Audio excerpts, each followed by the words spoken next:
회전근개 파열 같은 경우는 주사를 2번에서 3번 잘 맞았을 때 그런데도 아프다, 3, 4개월 안에 다시 통증이 온다거나 하면은 아마 회전근개 파열 가능성이 있다라는 거고,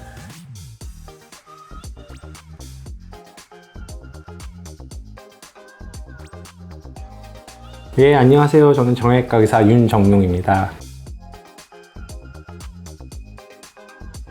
회전근개가 뭐냐? 회전근개라고 하는 거는 실질적으로 우리 어깨를 구성하고 있는 회전근의 힘줄이에요. 근육하고 뼈를 연결해주는 부위거든요. 그러면 힘줄이 끊어졌다 라는 거는 보통 힘줄에 구멍이 생겼다라고 생각을 하시면 돼요. 어깨 힘줄이 어깨를 이렇게 싸고 있어요. 총 4개의 힘줄로 싸고 있는데, 그렇게 힘줄로 싸고 있는데 힘줄에 구멍이 생겨요. 다 끊어질 수도 있고, 전증 파열, 그 다음에 뭐 조금만 파열됐으면 부분 파열이라고 하는데, 회전근개가 파열이 되면 보통은 우리가 수술적 치료를 고려를 많이 합니다. 근데 뼈의 상태도 봐야 되고, 그 다음에 힘줄의 파열이 부분 파열 중에 그레이드가, 그래서 1단계냐 2단계냐 3단계냐 따라서 조금 치료가 좀 달라질 수는 있죠. 40대에서 60대 뼈 상태가 괜찮고 회전근개라는 힘줄이 완전 파열됐다면 빨리 수술을 해주시는 게 좋습니다.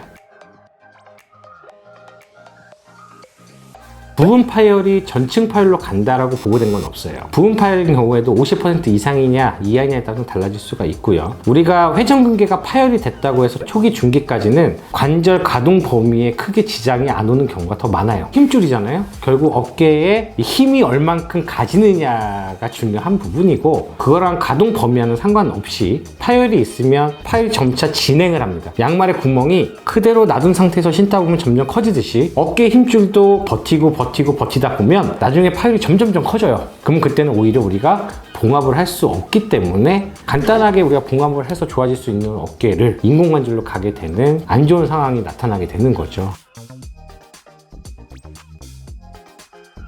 어깨 질환이 여러 개가 있어요. 이두박근의 건형, 그 다음에 회전근개 파열, 충돌증후군, 오십견이라고 하는 유착성 관절낭염, 여러 가지가 있는데 실질적으로 보면 공통적인 통증들이 너무 많아요. 우리가 인터넷에 보면은 환자분들이 그런 자료들을 보고서도 끼워 맞추면 다 맞아요. 이렇게 생각을 하시면 돼요. 회전근개 파열 같은 경우는 제가 말씀드린 거는 주사를 2번에서 3번 잘 맞았을 때 그런데도 아프다, 3, 4개월 안에 다시 통증이 온다거나 하면은 아마 회전근개 파열 가능성이 있다라는 거고, 환자가 작아진다니까 조금 어렵습니다. 그래서 어깨가 통증이 좀 시작했는데 한두 달 정도 지났는데도 통증이 계속 있다 하면은 전문가의 진단을 좀 받고 치료를 빨리 하셔야지 결국은 50견으로 안 가는 길이다 라고 좀 생각이 듭니다.